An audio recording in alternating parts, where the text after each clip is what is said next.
Well, what we're seeing is when the interest rates went up last year by 4%, there were, one of my lawyers was saying, they're asking for 50% of the closing costs for an abatement. So a knock on price, 50,000, 100. So they went back to the other realtor, the other office, and said, hey, like, we know we agreed to pay X, but the bank just came back and said we can't approve this. So unless you cut the original agreement price by $50,000, $100,000, we can't close. You have to go on the market, and you're probably going to make less money now. Yeah. So it's in your best interest to accept this lower offer, and some sellers were taking that. Yeah. This market. So there are options. That's not great. But if you're in a market where everything's hot and this doesn't happen very often, good luck trying to get that done just because you didn't do your due diligence.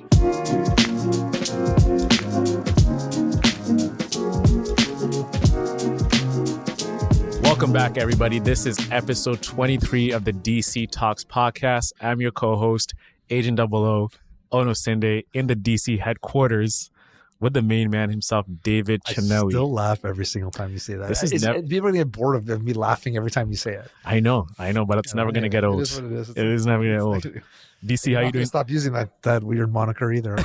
So I'm going to get you a gift one time, and it's going to say from Agent 00. It might be 30 years from now. You never know. And it's like 00, you're going to, oh yeah, it's Owen. Owen's right there. But DC, how you doing today, man? All right. Yeah. Yeah. We're full from lunch. We just had lunch, so I'm a little full. Hopefully I don't fall asleep in the podcast. Yeah, something different from what we usually get all the time. Yeah. Something different. Yeah. Got the oxblood jacket, I see. Oxblood, that's where you went there? Yeah. I actually love oxtail, and rice is one of my favorite dishes of all time. Oh, word. Oh, yeah. I love oxtail. What's your favorite oxtail spot in the city? Actually, believe it or not, I haven't had it here in Toronto. We used to have it in Waterloo, and then a lot of times there's some really good spots we had out there, some authentic ones. I've had it here a couple of spots, but it's from friends of mine bringing it to me. And it's just like, that's why I always went their spots. Yeah. Some spots we went to shut down, unfortunately. So I don't no longer have a place here in Toronto. And when we were in Jamaica, oh my God, I introduced Natalie to oxtail. She was obsessed. She didn't think she'd like it. I'm like, just try it. And it was like a couple of times we had it stew, and I'm like, oh, I was feasting. I love a good oxtail. My pet peeve is like when people eat oxtail, they don't eat all the meat, like they take like the juicy part of the meat and they leave like the edges. I'm like, bro, like you're wasting good meat on the bone. Valuable meat. You know what I'm saying? Yeah. It's like even with we got to teach people how to eat these things. Yeah, exactly. I know. Even with wings too, they'll leave the little like ends, and I'm like, bruh. That drives me nuts. Yeah. Natalie did too when she eats her wings up too. And I'm like, my mom used to look at us and like, I guess it's our background. So yeah. Food was scarce. Like we lick up the whole bone. They're like, you left half your bone. Like you got to eat that. I was like, yeah, I'm done. When I first moved to Canada, right? We actually we had a pizza nearby. Some of my classmates got wings from Pizza. And in the lunchroom, they're eating. And they're like, yeah, bro, I'm done eating my wings. I'm like, bruh, don't you see there's meat still at the end of the bones? He's like, no, it's done. I'm like, did your mom ever eat other people's wings when they weren't finished? Yeah, my sister. Like, let me just lick that all out, man. 100%. Bro. Anyway, we can talk about food all day. This is not what exactly. But why we're here today is like, a lot of the topics we've chatted about in regards to buying and selling is just like how to get started, things you should know. But I'm gonna get into nitty gritty details of actually the whole process at the very end, which is closing. There's a lot of things that surprise people, especially when they close on a home that they don't think about when they decide to purchase it. This could be maybe a lack of education, maybe not being informed by their realtor, and just like a lot of other things that just pop up, like extra costs that you don't factor in. You being in the business for the past 8 years, let's start from like what documents and paperwork people should be familiar with when they're closing on a property, and these are pretty much standard, and this is what you should look out for, and these are the things that that's part of the offer process. It's the offer process? Yeah. So if you're looking as a listing, when the documentation we do for a listing is obviously different for a buy side. The listing documents will have a listing docket will talk about all the responsibilities for the agent and what's expected, and it has all like the rules and kind of things in there. And then you have an MLS agreement if you're doing an MLS, and then you also have to sign something called working with a realtor, which explains the difference between a customer and a client. So that's kind of the listing documents, and you should be reading those. What I do to my clients, I make sure they read them. When we put in all the information into the MLS, that's what you see on MLS. That has to be accurate. There was a situation we were learning about a realtor, for example, asked for the taxes, the property taxes. So you have to display property taxes on your MLS, right?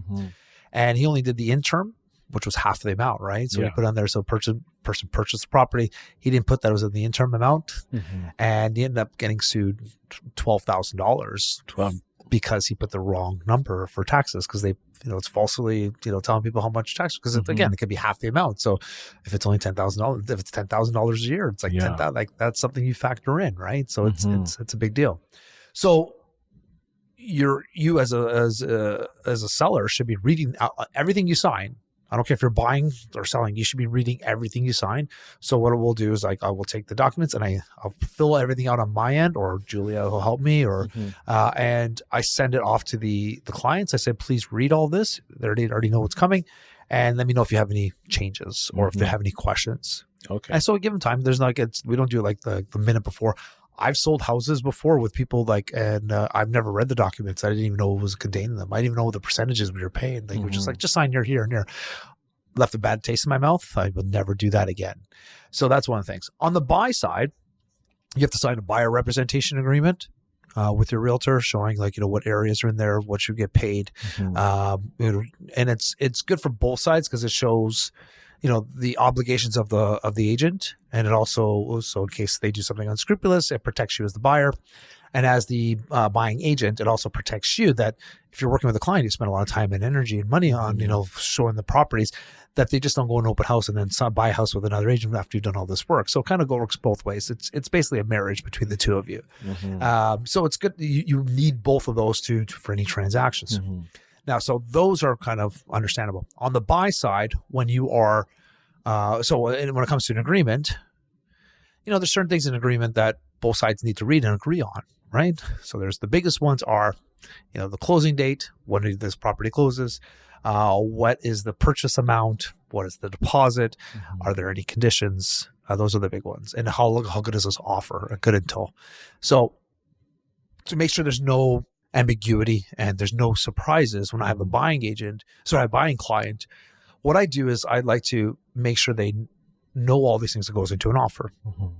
So beforehand, we're talking about what kind of the conditions are, what a deposit is, well, how much is it worth? It has to be liquid. Which means that in today's market, when you're putting an offer and if it gets accepted, about 5% is your deposit. Deposit needs to be due within 24 hours. It needs to be in your bank account, because it needs to be a bank draft or something like in cash wise. It has to go to the listing agent, their brokerage, and stays in trust until closing. And it has to be liquid, because that it's got to be guaranteed funds, right? Yeah. So if you don't know that, and you had like a TFSA or something like that too, and you're like, oh yeah, I can get that in a week. I'm like, nobody, it doesn't work that way. It doesn't work that way. So I tell them that. So a couple of the things, other costs that people don't know about would be, like, for example, land transfer tax. That's a huge one. Yeah. So a land transfer tax, if you're buying in Toronto, you have two land transfer tax. There's one, the Ontario land transfer tax, and there's a Toronto land transfer tax. It's the only city in Ontario that has double land transfer. Mississauga is trying to get a double land transfer tax. They've been trying for years. They're trying to compete with Toronto. Yeah. They're not there yet. The reason why Toronto came out with it was I forget how many years ago it was. The real estate market in Toronto was hot. They thought this would slow it down. Didn't end up slowing it down. It actually just kept going. So people know that there's a land transfer tax. Land transfer tax, and it's a calculation we use. We put into a calculator, and it's like, some people say it's like 3%. I was like, it changes all the time, right? But you can be spending big money, and you can't mortgage that. So, for example, you buy a house and you have $140,000 land transfer tax. You have to give that lawyer on closing, like that $140,000. You can't add that on top of your mortgage. So if you don't know this going in, that adds a lot of frustration. Yeah. So I explain that if you're a first-time home buyer and you're moving into the property for your principal residence, you do get a discount. So in Toronto, there's a $4,475 up to $4,475 rebate, and in Ontario another $4,000. So you do get some. You do get like a little bit of a break when you are a first-time home buyer purchasing your first property to move into. But again, it's depending on price. It all depends on price, right? So these are kinds of things that nobody told me about. Yeah. And that kind of added frustration when I was, buying a property. There's other things that come into consideration, like if your seller doesn't tell you that their HVAC, your heating, ventilation, your furnace, and your air conditioning, HVAC, we call it heating, ventilation, air conditioning. If it's rented and not owned, most of them, like 99% are owned here in Toronto. We assume it's owned. We put in the contract. Well, if you're rented and the offer says, everything, the contracts have to be bought out, well, you're going to have to buy out that contract. Mhm. So you have to be aware of that kind of stuff. And Yeah. some of my clients, I've asked them over and over again, and right before closing, they're like, oh, shoot, we just found out our HVAC is actually rented. I'm like, Mhm. well, you have to be. It actually worked out in my buyer's favor. Actually, at one point, Mhm. we put in the contract 3 points that they bought a $2 million home Mhm. years ago, 4 or 5 years ago, 2019. We're doing the home walk. We're doing our second walk through the seller end up like, oh yeah, we rent this. We're like, we all looked at each other like, what do you mean? Like, Yeah. we put in 3 spots in the offer that you own this. So they had to pay that outright. Yeah. So my clients got a $10,000 rebate on the closing because Mhm. this contract wasn't bought It out. was about out. So these are kinds of things you need to know about beforehand, Mhm. right? Yeah. And if you're buying like a condo, well, condo fees are due the beginning of the month. Well, so if you're buying it, for example, the middle of the month, well, you have to pay back the seller half the month they've already prepaid. Mhm. And that goes for taxes as well. So Mhm. if by the beginning of September, we prepay all of our property taxes. And, if you're buying like, say, October, well, they've already paid all the end of the whole year. You have to reimburse them those Yeah. 2 months. So these are all things that are like, all things you gotta factor in. yeah, I know it's a long-winded answer, but there's a No, lot that goes into There's a that. lot. There's a lot of information that goes into it. So, I was thinking about this. I was really curious when, you are working to close a deal with someone, and there's a lot of things that could happen in between, from getting the agreement that, yes, let's do this, to actually completing the entire process all the way through. So first thing that came to mind is having a deal stalled, right? Because of several things. You mentioned costs. What happens when a buyer cannot meet the closing costs? So you have like the down payment, everything. Maybe the money's in escrow. I don't know if they use We escrow don't really use the word escrow here in Canada, right? yeah. But something That's US. US, but we have the Canadian version of that.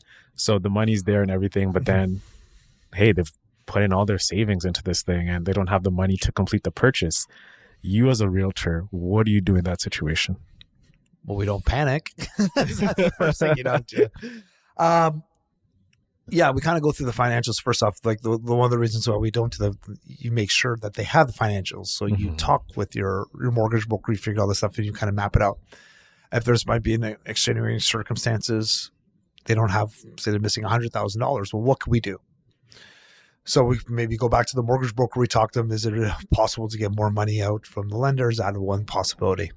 Are you able to go to the bank for a short-term loan, like a line of credit to pay for that?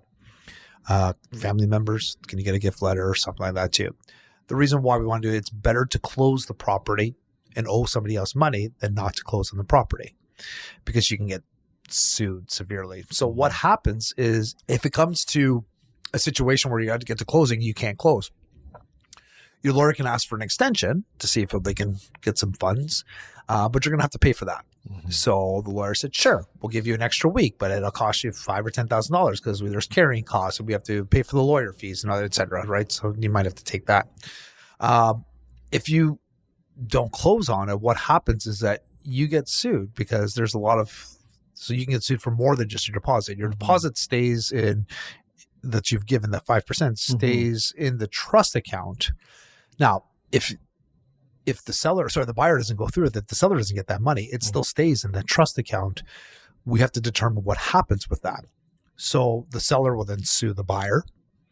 They'll have to put the house back on the market. If that house sells for less than what that buyer had agreed to pay, well, that buyer will be sued for that amount, plus lawyer fees, carrying costs, everything. So you could lose more than just your deposit. Wow.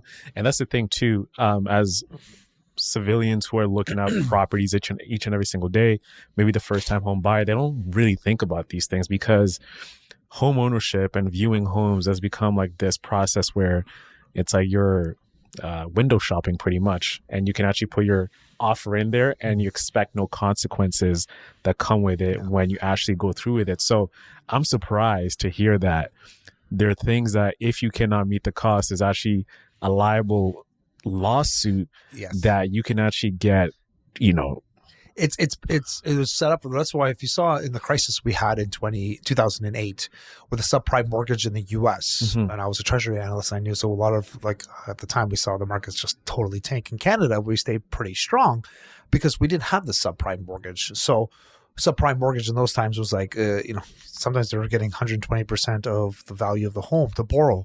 And it was this escalation of interest rates. But we saw people literally in the US that because of this escalation of rates, when the market dipped, couldn't afford to pay these properties. They would just walk away from the home. Well, here you get thrown in jail for that. You can't. So what we have set up here in our system here is it's a better system. You can't just get up and walk away from your liabilities. You just can't leave. So it's a little more serious here. Yeah, absolutely. And that's stated in like the document saying, hey, if you can't meet the closing costs, you are liable for this amount of this percentage of the house. It wouldn't say liable because you have to kind of like, I can't remember the fine print, but but it basically works that way. So it's well known. Your realtor should know this too. And you're even the office, because also, you got to remember the realtor gets sued too. So it's not just and the brokerage gets sued. Because it's your responsibility to know if your client can actually so you got to make sure your client's aware that it's not your client that gets sued. Everybody gets sued. Yeah. Lawsuits left and right. Yeah. And then even the legal fees, all this stuff too, you get hit with that too. Yeah. Now, there's also been situations where when the market's been going up, where the buyer can close and the seller's like, that's perfect. I'll put the house back on the market. I'll make more money. And then sometimes sellers have buyers that backed away have been lucky. It doesn't happen very often, but you're stupid as well too. Like, sorry, not always that we're stupid. You'd be dumb as well because you've already made money. You want to close on that property, borrow money. And then as soon as that, like say the house you bought went up $200,000. Well, you lose that opportunity cost because if you would have come up with that extra 100,000, you're already ahead by 200. Like hold on to the property for a few months, pull equity, you can pay back that loan. You've already made money on it. So there's more incentive for you to close it, and it makes more sense. Even if the market dips in that time, that's what was happening. What happened an issue what was happening when the market was peaked and then dropped quickly, where people were purchasing the property at the peak of the market, but the appraisals weren't happening till like later when the market had dropped. So what does that matter? What's an appraisal? When you borrow money from a bank, they want to make sure what the amount of money that you've agreed to pay is what the value is really worth. So they'll send an independent appraiser there and say, okay, so Double O here purchased this property for $1 million. What's it actually worth? Because we're only going to give them up to the value of $1 million. You might have qualified for 1.2 or whatever it was, but if they come back and you've gone and cleaned, and now the offer is firm, and they've done an appraisal and they only come back at $800,000, you've already waived all your rights to back away from the property. So if you don't come up with the deficit, which would be in this situation $200,000, you'll get sued because you can't come up with the money. You can't close on the property, right? So this is what happened. This was what's happening when the market had dipped. But this was back in 2016, 2017, the market was hot. If the appraisal sometimes were taking 3 months for the mortgage company to do, like the banks were doing appraisal 3 months later. And if you, for example, bought in like February, but the appraisal didn't happen until May, well, it went like this. A lot of people are getting caught with their pants down. They didn't know what to do. But is that fair though? No, of course not fair. So they've changed the rules. So now what they're trying to do is we try to do the appraisal. If you have a 5-day financing condition, we try to get the appraisal out there within those 5 days. Yeah. And the banks are sticking that, or at least within the week. That's the banks. But here's the thing is if you're using a B lender or a private lender, they can pull that appraisal anytime. They can do the appraisals 5 days after, but they have the right before they actually give you the mortgage to ask for another appraisal. And if that value's gone down, they'll say, too bad, so sad. We're not giving you the whole amount. So you're saying that, let's say if it, I'm qualified for $1 million to buy $1 million house, and that's what the home valuation is at, give or take. They do the appraisal, it comes back at $750,000. And you've waived your financing clause. You've waived your home inspection. It's now firm. Like you've agreed 100. Firm means you've agreed 100% on the closing date, whatever the future date is to get the keys, that you're going to pay for this. Yes. Okay. So you're locked in. I'm locked in. And these are the things that no one talks about. Like I'm thinking that if this thing comes back as lower than what I was appraised for, then okay, I'd readjust it to that. But you're saying otherwise, if I am locked in, I have to commit to that by any means necessary. Well, what we're seeing is when the interest rates went up last year by 4%, there were, one of my lawyers was saying, they're asking for 50% of the closing were asking for an abatement. So a knock on price, 50,000, 100. So they went back to the other realtor, the other office, and said, hey, like, we know we agreed to pay X, but the bank just came back and said we can't approve this. So unless you cut the original agreement price by $50,000, $100,000, we can't close. You have to go on the market, and you're probably going to make less money now. Yeah. So it's in your best interest to accept this lower offer. And some sellers were taking that. Yeah. This market. So there are options. That's not great. But if you're in a market where everything's hot and this doesn't happen very often, good luck trying to get that done just because you didn't do your due diligence. Yeah. You know, from sitting here, the back end of real estate sounds like very sharky. You know what I'm saying? Like there's a lot of people who are trying to get the most money as possible. There's a lot of promises being made and then they're not getting fulfilled. Yeah. Then you're stuck holding the bag and now you're like the bad guy. Now you got to commit to certain things. And we never talk about this because, you know, the real estate market is so... Well, you never talk about it. I talk about this all the time. I know you do, right? But the average person who's walking around the GTA or Canada right now, real estate has become so glorified as this like pathway towards as a long-term wealth and everything like that. But we never get educated on like the dark side of it, where sometimes even if you do have the money, you've saved up all your money to you and your wife, let's say your spouse, your partner, you are gonna lose more money, and that's some money you've worked so hard for, and just by certain clauses that you don't understand, at the end of the day, can that's make not a break. Clause. Not a clause, but maybe that's not the right word. Circumstances. Circumstances, right? Can make you lose. I would say, because it's not written in the clause. Well, if you don't go, no, I agree. So I had a situation where I think we told you before, I got screwed over the mortgage broker, and I had to end up one time you told me, yeah. So we ended up having to get him a private lending. So there's also private lending. They'll give you on interest only. You can do that for a year till you get your feet on the ground. It's almost more beneficial to do something like that. There's but again, you don't want to go down that path if you don't have to. Like if you're qualified to get an A lender, which is the big, the big banks, either TD, BMO, HSBC, one of those. Exactly, you want to stick with them. You don't want to have to get a private lending, right? So, yeah, like again, like there's also a reason why the deposit matters, right? So the larger deposit basically gives two signals. So again, when you're giving an offer, the standard here in Toronto is about 5%. So 5% again, liquid. So if you do more than 5%, it says a couple of things.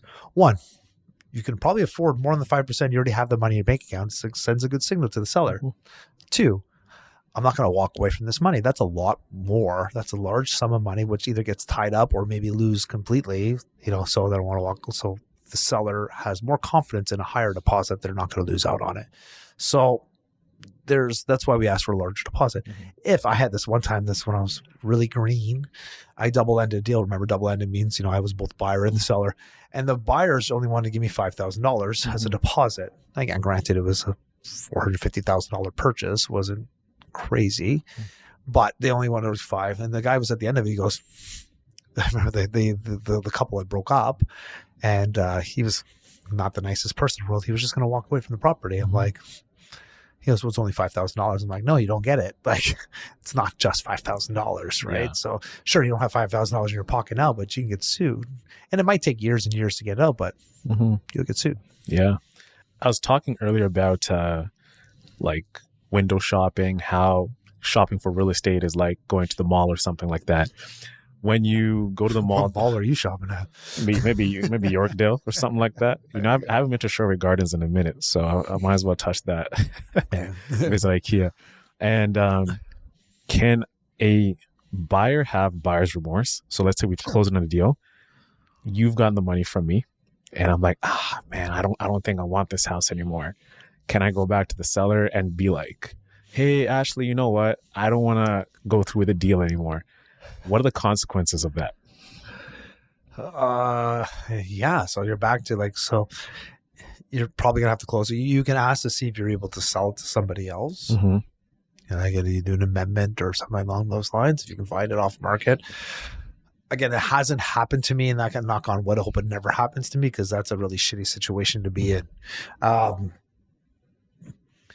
I guess you can do that, but the seller has to agree to give it to change the name on somebody. Even adding a name, sometimes it has to be an amendment, and the lawyers have to agree as well. So there's that kind of situation, but you could do that. There's a way to do that, but it's probably more beneficial for you to close on the property than flip it and sell it. You probably lose money on it, because of land transfer. But again, you run the numbers and see what makes more sense. Either close on the property and then, as opposed to getting sued, right? Because again, there's no ceiling. if you bought a property for, I know we use the word $1 million, and they decided, we're just going to take the lowest offer. We're going to take 500,000. Well, you have to come up with that 500,000 if you get sued for that. That's a lot of money, right? Yeah. As opposed to you closing and maybe lose $80,000 with the closing, with realtor fees and closing fees, etc. Yeah. And what about for the seller now, right? So I've sold you my house last minute. I'm like, David, I don't want to sell the house. I'm getting another kid now. We actually need the space. This house is perfect for us. You get that last minute as you're closing the deal. Yeah. And I call you. I'm like, actually, no, let's not do this anymore. Walk me through that, because I've always been curious on like a thing so expensive as a house, and then I want it back now. How do realtors? That almost happened to that other couple too. It almost happened to me. I broke a record, Mm-hmm. and for the sale of the condo, killed it. Right, just killed it. Gets 2 weeks before closing, and all of a sudden I get a call from the seller, and she's like, "I don't want to move. Just a change of heart. Just change her." She goes, "I don't want to move. I kind of like it here now." Like, what are you talking about? Like, we're literally moving in 2 days. So I went back to my manager and I said, "What do I do?" And he's like, "You can't force her to sell." But we have all the documents. He goes, "Yeah." And everything is signed, sealed. Yeah, She's got the money is in trust. Everything is ready to go. You get sued. So the seller gets sued. The seller gets sued. And even though it's their own home. Yeah.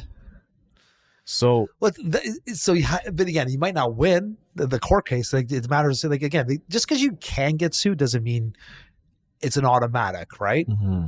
It doesn't mean it's an automatic you're getting money in your pocket. Mm-hmm. Just that's the way it is, right? So it's a weird situation. Then again, like, I'm glad that those situations have worked out. But yeah, there's been some really scary situations that happen. Yeah, because I'm always thinking about when you're closing deals, right? If you're closing 3 deals a month and et cetera, there must be certain times where the deal is not as smooth as maybe you make it sound. Because you're saying, yeah, I just close this deal, I close that deal, and everything sounds so rosy and rainbows and everything. I need to know like the stuff behind the scenes, DC. Okay, so you want to hear a real story? Give me something. This is okay. So, what was it? 2021. Okay. I put up a property. We're going to. I talked to this great elderly Portuguese family. It was a mother and a daughter, and a father, and they had a daughter. The daughter was getting divorced, but she didn't have any good credit. Mm-hmm. So she wanted to buy a house in Newmarket, and the parents were living in this great, the end of a townhome. It was old. It was in West Queen West. Mm-hmm. This thing was huge, but it was all pretty original, right? And so their idea was sell the property. They downsized, the parents, and with the money left over, they give to the daughter to buy her property. Okay, great. But we're only going to do this if we find a property. So we found one here in Etobicoke. I think it was like 1.3 or something, right? And, we got into bidding war wherever we won. It was just like, another Portuguese family sold it to this Portuguese family. They realized the whole situation was perfect, right? Mm-hmm. They had enough money. So what you're supposed to do, like now, the daughter went out and didn't tell me what you're supposed to do is wait till the deal is closed, that we sell a property, have money in your hand, right? So I put up the house for sale. So I got a little bit ahead of myself there. I put up their townhouse for sale. And I went to Montreal with my wife and my sister and brother-in-law. And I got a phone call from somebody who I just put on Instagram, said, coming soon. I said, again, townhouse, like it's a gorgeous 3-car garage. You can make like this, like a huge garden suite in the back. This house was huge, 4-story. For a townhouse. It was for a townhouse. It's bigger than like the houses. I think it's ginormous and fantastic location. Mm-hmm. Again, it's just a little older. Somebody can go in and revamp this thing. Yeah. So we were going to list it for, I think it was like $199 or something like that too. But my clients wanted almost 2.4 for it. Mm-hmm. Okay. So I had posted, coming soon. On your IG. On Instagram, yeah, and did my videos and all that. And I recorded the video before we left, and we were just getting ready to start. So I had somebody through a friend of a friend that we had, got introduced through Instagram. Never met her in person. Mm-hmm. She messaged me when I was in Montreal. She's like, "Hey, like, I really want this property. I know this property. I know this area. I grew up here. I'm an investor. I flip properties. Blah blah blah." Okay, because I really want to see it. I want to buy it. I said, "Are you sure?" I'm like, "Okay, we're not going on the market until next week, and I'm coming back from Montreal in like 2 days." So we set it up for like the Wednesday.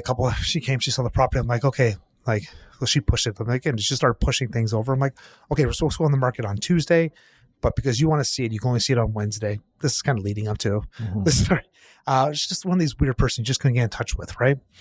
And anyway, so it got to the point where it was like, okay, well, Wednesday. I'm like, are you sure you're gonna make Wednesday? You already pushed me off a couple of days. Now she's pushing me off, and I was like, but then she saw the property. I introduced her, showed everything out, and she was excited about it. I said, okay, you're gonna make an offer because we're gonna go live tomorrow. And we're waiting. Didn't hear anything. Finally, she's like, yeah, we'll put an offer in. And it was a Thursday. I was like, okay. So I had to go live because I couldn't wait for anymore. Then we gave him we negotiated for like 2.35. And I kind of push off, but I was like, okay, we need a deposit. So it was about $100,000 deposit. And anyway, she said she got it and hasn't want to go deliver it. And she did a wire transfer. Well, then I couldn't get in touch with her. This is leading up, and it's already Friday. It's going to be the weekend. House is on the market. We're kind of stopping showing because we have this accepted offer, deposit, but we can't say it's sold firm unless we got a deposit in the hand. And it was impossible almost to get in touch with this person, right? So she wired the money. She says, I've sent the money. Did you get a confirmation number that it's that's the thing is when you wire the money for deposit, you need to give a receipt because on our side, we need to track where this money's coming from. You got to remember, our brokerage is 1,400 agents, 1,500, whatever it is. There's money coming in all the time. So unless you have a transaction number or have a receipt, we don't know what goes with what. Absolutely. Right? So finally, I'm like, listen, calling her. She wasn't answering the phone. I'm like, I need a copy of the receipt. Finally sends me a picture. I was on the Friday. I was like, and then, but all the important information was cut off on the top. So, and then she wasn't answering. I'm like, you need to send me a more clear picture. Well, I don't know where it is. Blah, blah, blah. I'm like, finally we were able to. Looking shady. It's completely shady. Yeah. And I'm like, what the hell's going on? And of course the couple's like freaking out. Is this lady for real? Is what's going on here? I'm like, I don't know. And then they're like looking at me. It's like, well, you brought her in. I'm like, but I didn't bring her in. Like she's legit. Like I followed up with the person that knew her. Like due diligence, everything. We did that. Right? Like I knew who she was. I saw her Instagram. I've seen some of her work. I knew what she was doing. Like I knew her building. Like this is what she does. And it's a big lead up because there's a lot of stress in this situation. Finally, I just said, where the fuck did you get this deposit? Because I'm like, we can find a where the branch is. She told me the intersection, and of course, finally, my brokerage finds it, gives her a receipt. Finally, it's sold firm. Great. So while we're doing this, and she calls me back a couple weeks later. Finally, the buyer calls me, and she's like, "Where'd you get the number of valuation? Remember, we negotiated back and forth." And I said, "Well, I gave her some of the properties we had." I'm like, "Okay." So kind of little red flags going on here. I'm like, I thought you did your due diligence. I showed her what the properties were selling from before. And then she asked for them again. This is like a few weeks later. So I'm like, why is she asking for this? Because I know the appraisal went through or had an appraiser at the house. Remember me talking about the appraisal. So I'm thinking like, did this not appraise out? Because she told me she had the funds. She had the money, didn't really need a mortgage on it. All of a sudden she needed a mortgage on it. And every couple of weeks, she'd ask me again. And I'm like, what's going on? Well, and then she finally told me what was going on. And she goes, well, I've had a couple of banks and stuff in there. And we just don't agree with what I paid. But if you had the cash in hand, if you already put into you already had the deficit amount because what she had told me, she already had the money in her pocket. Yeah. So you can cover it in that deficit anyway. So it shouldn't matter really at this point. Because again, you're dealing with a professional, somebody who does this over and over again. She showed me her portfolio. She just bought another house. And then, I don't know, about a week before the closing, I don't hear anything from her. So my sellers are like, okay, everything okay? Yeah, as far as I know, I haven't heard from her. Last time I sent her live evaluation, hear from me. So then comes closing day. She can't close.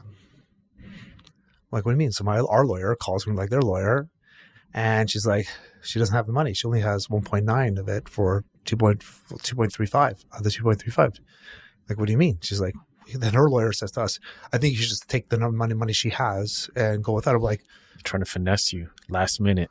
We're like, excuse me? And he's like, yeah, he goes, she doesn't have the money. She's have to borrow money. So I call up. They're like, what's going on? She's like, well, yeah, like the valuation came in less. I was trying to borrow money here and there. I'm like, don't worry, I'll have the money. I'm like, we're closing today, right? And then she's like, well, okay, well, I'm gonna have to talk to somebody else. Can you extend? So we extended it a little bit. Now, what I didn't know is that the daughter of the Portuguese family had used another realtor and bought another property, but didn't have any cash for the property. And that property was closing 2 days after our property was supposed to close. So she's expecting the money to buy this of the money. Which I could actually gone back and sue their realtor because he didn't actually have information to gone infirm because he doesn't have anything left to. So the deal and our deal for the buy side also needed to close. So we had to extend the client's new purchase, had to extend the daughter's purchase, and now extend this. Then it turned out that she got some private money, gave it to the lawyer, but the lawyer put it in his, her lawyer put her money. Then she can't get in touch with him. She was blaming him, saying, I got the money here. And she thinks he's laundering money, which happens with lawyers sometimes. And like this, he was doing this and it kept going. We kept trying to extend. We were going to try to sue. I'm stressed out. I got 2 families going on, 3 families now because all tied up in this deal, and plus the buyer. So 4 people are getting all screwed up because she didn't do her due diligence about it too. Like I did my due diligence. She told me she had the money. She told me all this stuff too, but it turned out she lied. Now she's trying to say, well, I'm driving to the lawyer. He told me he's going to put it through. So I keep telling my lawyer it's going through today. It's going through today. And the day comes and she can't find her. She's not answering my phone calls. The lawyer stopped talking to us. The lawyer stopped talking to our buyer lawyer. Yeah. Then I get a phone call to make matters worse. The daughter's purchase was going to fall through because their family couldn't extend it anymore. Exactly. She's losing on the deal. So she's going to lose on the deal too. So I'm like, okay, what happens now? So their agent didn't want to lose the deal and tried to blindside me. First went back behind my back, said, let me sell the house. I'll put it back on the market. But basically what he wanted to do was use the townhouse as equity so he can pull out the money from the equity, get a private lender so that he can pay for the daughter's house, and then he can steal my listing, put it back on the market, sue me and sue the other agent.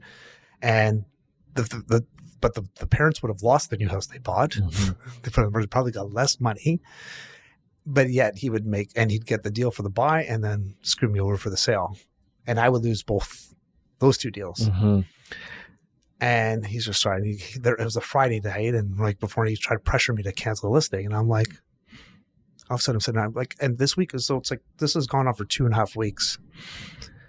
I was so stressed. I wasn't even eating that night. I was drinking tequila for my dinner. I'd come here all day, every day. I got calls from the father, the calls from the daughter, calls from the other agent, calls from the buying agent. Then trying to figure out what's going on with my buyer, the one that's screwing us over. And then she's telling me all these stories from what's going on with the lawyer. We don't know what the hell's going on. So everyone's getting sued. It was just a big fiasco. Finally, I said to so it was Friday night and they're you need to put this house back on the market, cancel the listing, screw them. We'll go back and sue them. And I knew I was going to get screwed if I did this way.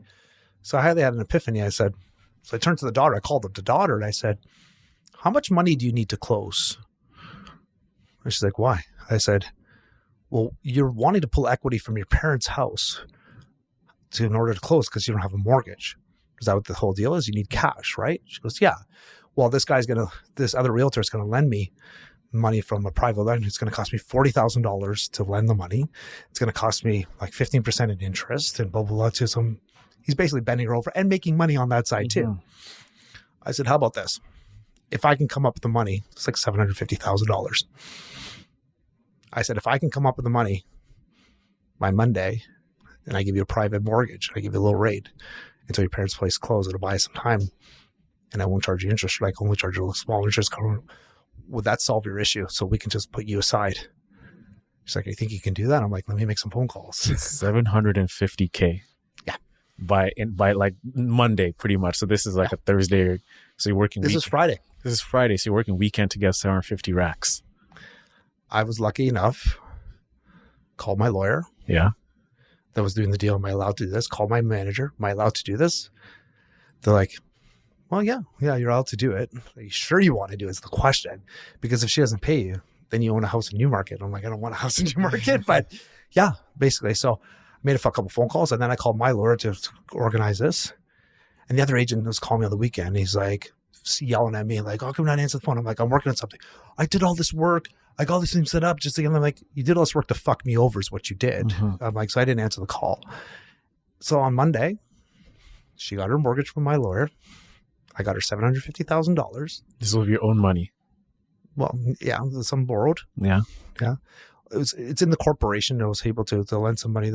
It's one of those situations where the corporation was just set up, so we didn't have a lot of expenditures at the time too, and I wasn't lending, so didn't have all 750 of it. But then I also have personal lines of credit. Mm-hmm.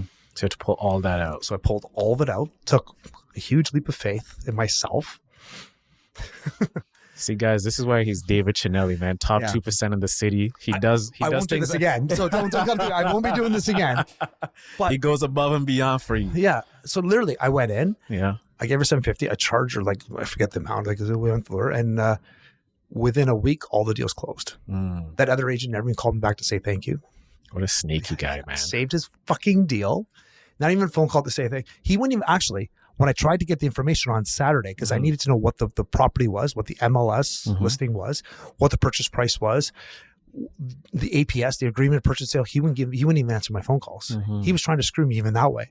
I had to call up. So I called up to the daughter. I'm saying, you guys, she goes, what do you need? What do you need from me? I'm like, I need this. And she was scrambling. I guess he didn't even send her all the documents, whatever she can't send to me, because my lawyer needed to have those documents in order to secure a mortgage, a lien against the property in order to get it. And that's how much of this is what our industry's been like. Instead of him being like, hey man, let's work together, he was trying to backstab me. So yeah, so we closed on her property, and then a week later we got the funding for the other property, closed on all three, 1, 2. So the little house, the townhouse, and the daughter's house all closed. And you got all your money back within a week. I got my money back. Wow, that was the quickest mortgage in the history of mortgages. Oh my god! And literally at the end of the day, but at least it was secured by a property. Yeah. It wasn't secured just like, and I'm like, listen, at the end of the day, but thank God, it all worked out. But that's something, again, if I could help out, it was one of those situations where everyone would have been homeless. Yeah. As we work towards wrapping up, DC. Sorry, that was a long one, I know. No, it's all good. No, that was a great story. What are some quick tips you can provide to buyers to better understand the closing process so they don't get themselves in a mess? Absolutely. First off, it was have a realtor that will talk to you, make sure you know all the costs, what's associated with the buy. We provide a little pamphlet as well, not a pamphlet, it's not a little, but we have a both digital version of it and a physical form that kind of gives you a cheat note so you know everything. And while you're going through the process, ask questions and say, well, when is this due again? When is this? Yeah, because when I do my buyer presentation, there's a lot of information, and I give them the paperwork to go back and read. And again, just ask for reminders. Even though you have it, it'll trigger in your long-term memory what we talked about. So yeah, that's huge. And make sure you never sign anything unless you read it, because there are unscrupulous realtors out there that have you sign a buyer representation agreement, which you're tied in with this person for 6 months, maybe a year, and even like this person, now you can't get rid of them. So now you have to use them or at least pay them off. And that's the worst, especially if there's somebody you don't like. Amazing, and man. Interview other realtors. Interview them. Work with somebody you get along with and trust. For God's sakes, make sure it's somebody you trust that is who listens to your needs. I know it's a lot of couple things I'm saying there, but those are huge things. That helps you the whole buying process. Well, you heard it there, folks. Amazing story there by DC on how he saved the day, as usual. And if you enjoyed that episode, make sure to like, comment, subscribe here on YouTube and also on Apple and Spotify. And please don't forget to leave a review. When you leave a review, when you leave a comment there, it really helps boost the show up. And when that happens, a lot more people find the show, they subscribe, they listen, and they listen to amazing stories. And you never know. One piece of advice from the show can really help someone find their next home, work with the best realtor, and really understand the whole process. So that is episode 23 of the DC Talks podcast. I've been your host, Agent Double O, signing off. DC. Yeah, man. And have a great week, everybody. Peace out. Peace.